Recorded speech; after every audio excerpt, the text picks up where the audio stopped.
Innal hamdalillah nahmaduhu wa nasta'inu wa nastaghfiruh wa na'udzu billahi min shururi anfusina wa min sayyiati a'malina.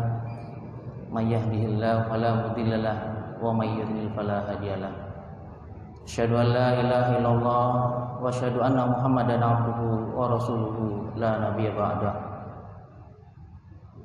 Qala Allah ta'ala fi kitabil karim, a'udzu billahi minasyaitonir rajim.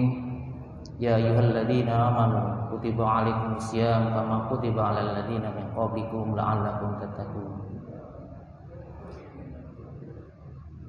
Jemaah salat zuhur yang dirahmati oleh Allah, puja dan puji syukur kita kehadirat Allah Subhanahu wa taala harus senantiasa kita lantunkan, kita lafadzkan, baik dalam hati kita maupun dalam lisan kita. Lebih-lebih kesyukuran yang kita lantunkan itu kita juga wujudkan dalam amal-amal kebaikan kita. Karena sangat jelas janji Allah, la in syakartum la azidannakum wa la in kafartum inna adzabi lasyadid. Allah tidak akan menyia-nyiakan hambanya yang senantiasa bersyukur kepada Allah Subhanahu wa taala. Bukan hanya sekedar syukur sebatas di lisannya, tapi dia meningkatkan amal-amal hariannya, amal-amal terbaiknya, baik amal yang kepada Allah Subhanahu wa taala maupun amal-amal sosial di tengah masyarakat. Saudara-saudara, bapak-bapak, ibu-ibu yang dirahmati oleh Allah, izinkan pada kali ini kami mengupas tentang makna Ramadan dengan ayat yang sama yang disampaikan oleh pemateri sebelumnya, tapi dalam tinjauan, dalam sudut pandang yang berbeda, agar menguatkan kita semua tentang makna puasa itu seperti apa. Ayat yang sudah dibacakan tadi di muqaddimah, insya Allah kita semua hampir hafal. Surat Al-Baqarah 183. Kalau kita ibaratkan surat itu dalam bentuk visual, dalam bentuk gambar, itu adalah sebuah gambar besar. Ya ayyuhalladzina amanu dan seterusnya la'allakum tattaqun. Jadi dari ujung kanan atas sampai ujung kiri bawah. Kita ibaratkan itu piksel yang menggambar dari visual yang kita gambarkan ayat-ayat itu, maka disitulah titik-titiknya yang bisa kita lihat ada 3 komponen besar. Apa itu? Seandainya kita slice, kita pisah, itu ada 3 komponen besar, sehingga kita fokus kita berada di mana dan mau kemana. Kalau kita analogikan visual tadi dalam keseharian kita di kampus tercinta Politeknik Elektronika Negeri Surabaya ini, seperti halnya kita melihat black box, kotak hitam. Gambaran tadi kita anggap sebagai kotak hitam, tapi Allah sudah mendetilkan kotak hitam itu isinya apa. Sementara kalau kita sebagai seorang elektro misalnya, ada kotak hitam yang hanya ketahuan outputnya saja, dia berfungsi bisa kita nikmati, kalau tidak berfungsi kita agak susah untuk repair karena tidak jelas ada parameter apa di dalamnya. Nah, ayat Al-Baqarah 183 tadi, kalau kita pandang dari jauh, anggaplah sebagai black box, dan kita mau pecah-pecah nih sekarang, agar kita tahu seandainya end of mind-nya, goal besarnya puasa adalah la'allakum tattaqun, belum kita bisa nikmati. Pasti ada miss di situ. Pasti ada yang error di black box itu. Dan Ramadan ini adalah saatnya bagi kita untuk mengevaluasi kira-kira ada di slash yang mana masalah tersebut, sehingga treatmentnya jelas. Seorang mahasiswa elektro misalnya di awal praktikumnya, begitu dikasih black box gitu ya, maka bagaimana nge-trace atau mencari salah atau error dari sebuah sistem itu. Mungkin kalau kita pakai Stephen Covey cara berpikirnya ya, dalam Seven Habits bukunya itu end of mind, jadi berpikir dari akhir. Dicek outputnya, apakah outputnya sesuai dengan kriteria yang ada di dalam labelnya itu. Kalau tidak, biasanya kalau black box langsung kita lari ke depan, ke inputnya. Oh ternyata inputnya nggak ada, berarti treatmentnya input. Begitu input oke, outputnya oke. Inputnya udah ketemu oke, tapi outputnya nggak oke. Oh, berarti di tengah-tengah nih, di blok yang masih kotak hitam itu yang harus kita buka. Begitu cara berpikirnya kita dalam mereparasi sebuah perangkat elektronika misalnya. Sehingga kalau kita mau mendetilkan sekali lagi dalam bab puasa ini, ayo kita buka ya, kotak hitam dalam bab puasa ini, agar kita sekali lagi semakin menguatkan sisi-sisi kepuasaan kita, baik pada diri kita, lebih-lebih puasa kita berdampak pada sosial. Saudara-saudaraku yang dirahmati oleh Allah, analogi lagi, mic yang sedang berada di depan saya ini menangkap suara audio, suara yang keluar dalam lisan saya, lalu dikonversi dalam bentuk sinyal audio, masuklah ke dalam ampli yang berada di belakang itu, lalu keluarlah dalam speaker. Saat suara saya tidak terdengar di speaker, analisanya sekali lagi, kalau end of mind-nya kita lihat speakernya tadi. Speakernya oke, lari ke amplifier. Amplifier ternyata on off-nya di sini belum menyalain gitu. Jadi memudahkan kita untuk melihat jika gambar besar itu kita bagi-bagi menjadi bagian-bagian penting. Dalam ilmu algoritma pemrograman misalnya juga kita lihat flowchart. Ada input, ada proses, ada output. Sebelum itu ada deklarasi variabel macam-macam. Yang di situ sebenarnya memastikan bahwa apapun variabel yang dipakai dalam input, proses maupun output itu clear sejak awal sudah didefinisikan. Sehingga saat ada error ada di mana itu sangat mudah untuk ditrace, apalagi line-nya kelihatan. Nah, ini bab puasa, teman-teman. Saudara-saudaraku sekalian, ini bab puasa. Apakah kita seanalisa itu jika la'allakum tattaqun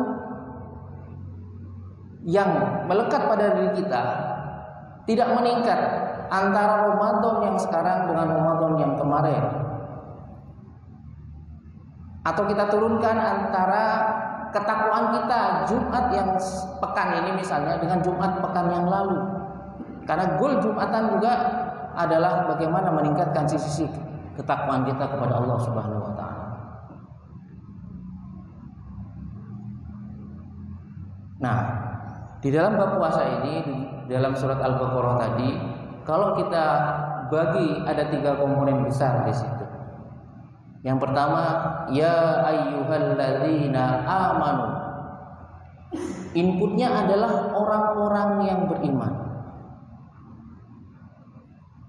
Inputnya adalah orang-orang yang beriman. Itu blok yang pertama. Blok yang kedua adalah siyam.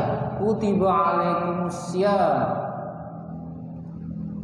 Blok yang kedua adalah puasa. Prosesnya, metodenya yang dipakai dalam sistem ini adalah puasa. Outputnya apa? La'allakum tattaqun. mencetak orang-orang yang bertakwa.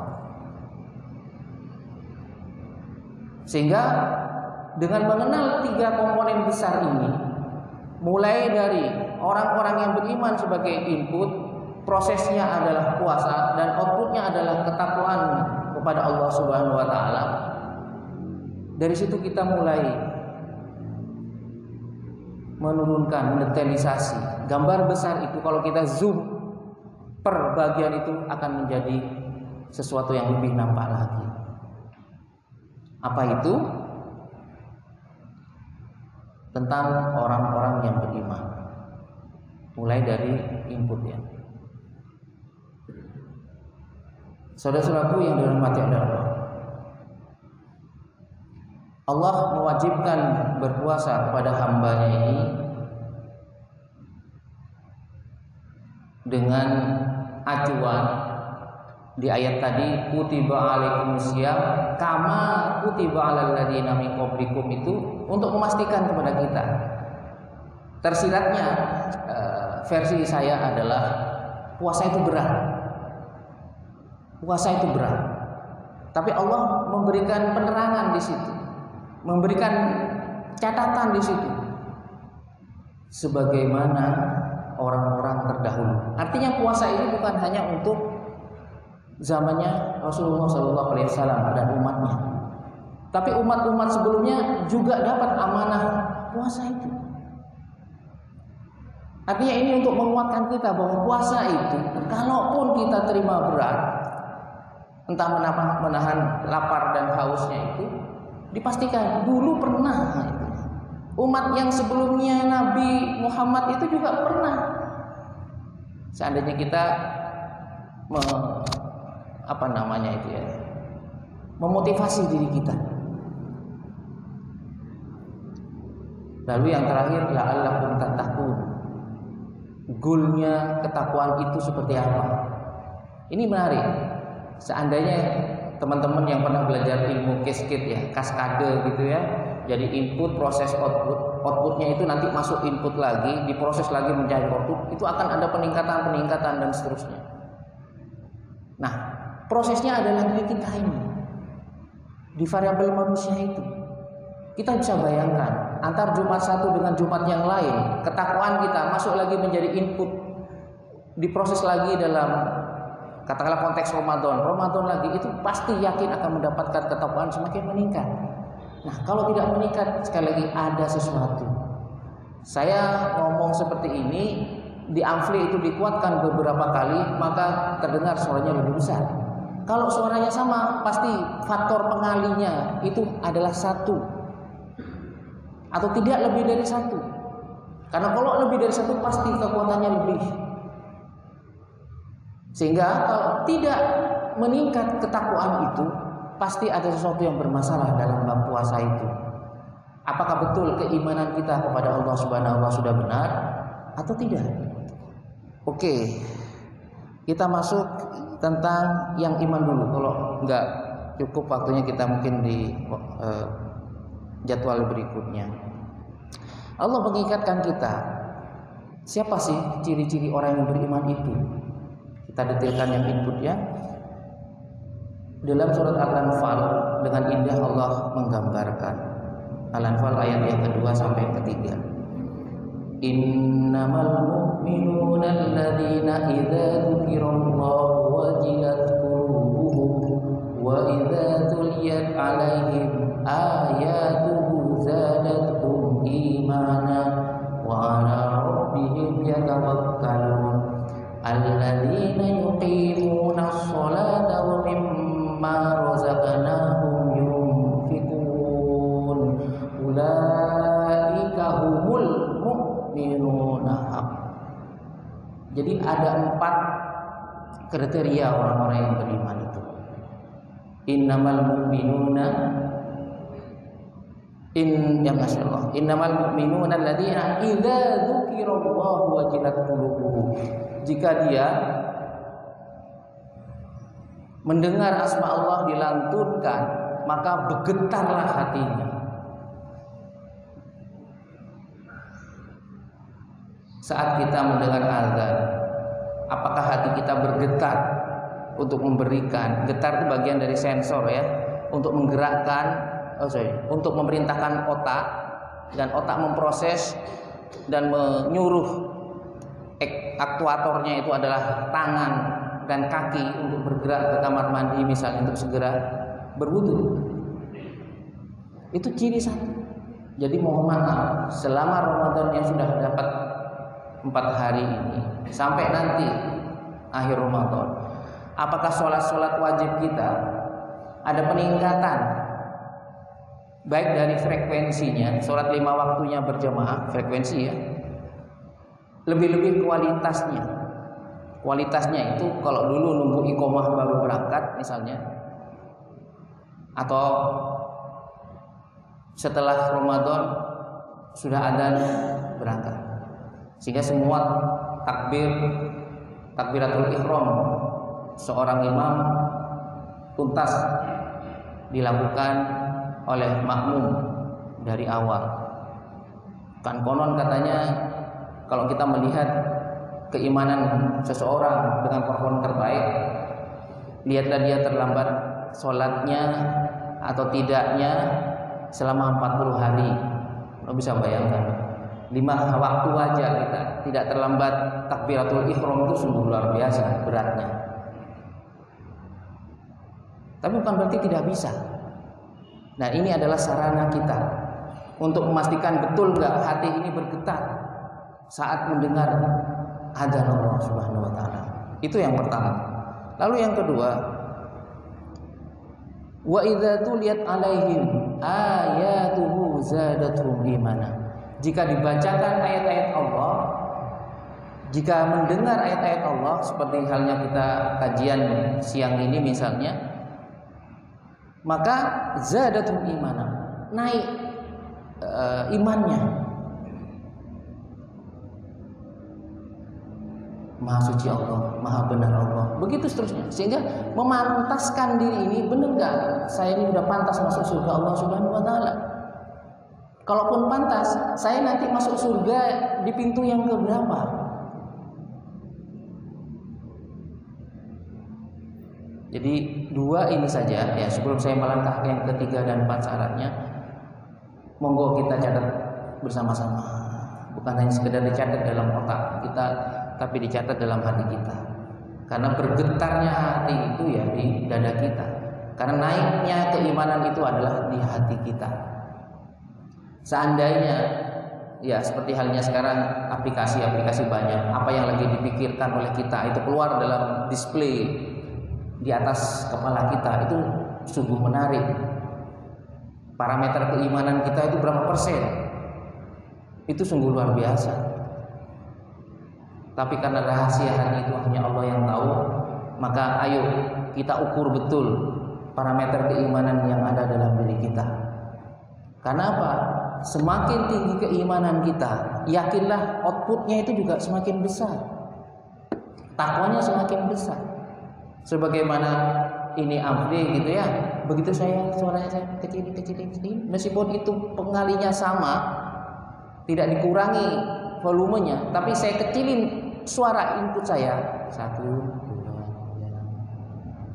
3, pasti juga berkurang. Anggaplah ini level keimanan kita. Semakin tinggi ke level keimanan kita, maka yakinlah output ketakwaan kita semakin besar pula. Semakin bergetar hati kita saat dipanggil oleh Allah, semakin meningkat saat ayat-ayat Allah dibacakan di hadapan kita, maka yakinlah nilai-nilai ketakwaan kita semakin besar. Yang ketiga, alladzina yuqimunas shalah. Ciri orang yang beriman itu menegakkan sholat. Kenapa hisab yang pertama nanti di yaumul akhir adalah bab sholat? Inilah yang menunjukkan, yang membedakan kita orang mukmin atau tidak. Salah satu variabel pentingnya adalah bab sholat itu. Karena monggo, ayo kita biasakan mumpung di bulan Ramadan ini, usahakan 5 waktu kita semuanya di masjid. Syukur-syukur sekali lagi takbiratul ihram kita ikuti semua dari awal. Kalau tadi 40 hari, kita 30 hari lah selama bulan Ramadan. Itu sungguh indah sekali. Kalau itu belum pernah kita lakukan di Ramadan sebelumnya, di saat inilah momentum untuk itu. Karena kita memastikan jangan bermimpi akan mendapatkan kualitas takwa terbaik kalau kualitas keimanan kita sekedarnya. Dan kita sudah buktikan ini, amflenya tetap, prosesnya tetap. Tapi inputnya kalau kita berkurang juga berkurang. Begitu saya teriak dikit ya misalnya, karenanya gitu ya, itu dengan amri yang sama. Masyaallah muslimun Allah. Dan yang terakhir, wa mimma razaqnahum yunfiqun, dan yang menafkahkan sebagian dari hartanya, menafkahkan sebagian dari yang dimilikinya. Nah, inilah sekali lagi kriteria orang beriman, tidak hanya memikirkan dirinya di hadapan Allah Subhanahu wa taala, tapi bisa dilihat langsung kontribusi masing-masing kita ini di depan masyarakat, di hadapan masyarakat. Meskipun infak itu bisa dengan sembunyi-sembunyi maupun dengan terang-terangan. Intinya ada azas kemanfaatan di situ. Apakah diri kita bergetar saat melihat orang yang tidak makan ataupun makan seadanya tetangga-tetangga kita, untuk kita keluarkan sebagiannya, bukan zakat, sedekah, infak. Atau kita mendengar tetangga sebelah nangis, begitu kita tanya kenapa susunya habis misalnya, apakah kita juga tergerak untuk ke situ, dan seterusnya dan seterusnya. Intinya keimanan itu bukan hanya ada dalam diri. Variabel yang pertama kedua itu bergetar dan meningkat keimanan, iya pada diri. Tapi begitu bab sholat, begitu bab infak, itu nampak. Mas, kok gak sholat ke masjid mas? Atau gak kelihatan sholat? Saya sholat, hati saya langsung nyambung sama Gusti Allah gitu ya. Itu gak bisa gitu. Sholat itu harus nampak. Gerakan dari takbiratul ihram sampai salam nampak. Dan lebih nampak lagi saat kita berjamaah di masjid, bukan sembunyi-sembunyi. Karena bab sekarang sudah bukan bab zaman Rasulullah sih, awal-awal masih dakwah pertama kali Syria, dan terakhir sekali lagi yang bab infak itu. Mudah-mudahan sekali lagi potongan-potongan kita yang baru, potongan yang pertama yang kita kuatkan agar kita memahami betul tentang 3 potongan penting input, proses dan output itu untuk kita kuatkan bersama. Sekali lagi karena waktunya sangat terbatas, saya mohon maaf, di lain jadwal insyaallah saya lanjutkan. Hanya kita berharap semuanya, ayo kita punya evaluasi sendiri di dalam hati kita, di dalam kolbu kita. Syukur-syukur setiap sholat kita gak buru-buru pulang di masjid bertafakur ya, bertafakur untuk mengevaluasi bagaimana tentang Ramadan kita kali ini dibandingkan Ramadan ke depan, dan insyaallah mudah-mudahan yang terbaik. Kita nggak tahu umur kita sampai kapan, siapa tahu umur kita baru sampai Ramadan ini. Ayo kita sembahkan, kita persembahkan Ramadan ini adalah terbaik bagi kita masing-masing. Mohon maaf jika ada sesuatu yang